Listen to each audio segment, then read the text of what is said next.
Omugambirizi wa Pooriisi omw'ihanga Kituma Rusoke yahamya ko eby'okwerinda byatebwamu amaani omuri Kampala na Entebbe nuko kwehanangiriza abarikuza kwetaba omu mikoro egi ey'okurahiza mukuru w'ihanga okukuratira ebiragiro ebibahirwe otiireho n'okwejunisa gye za sitika ezibahirwe barikuza omu myanya eshikire n'okwerikuragiirwa.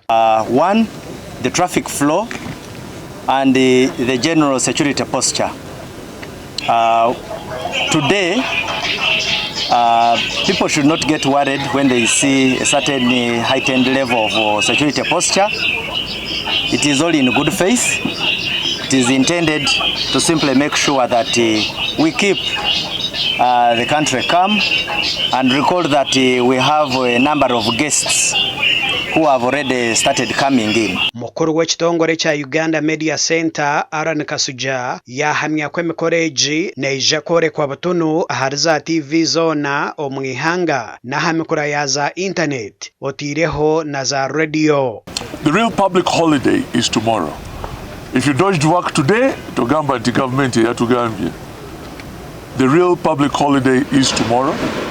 Enjoy yourselves in this peaceful country wherever you are. Enjoy it on television.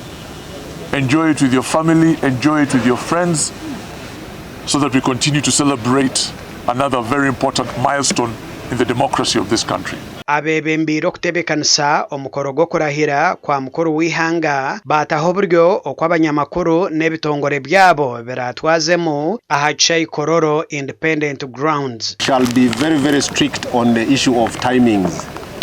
We would request that by 7 a.m., I beg your pardon, we should be checking in.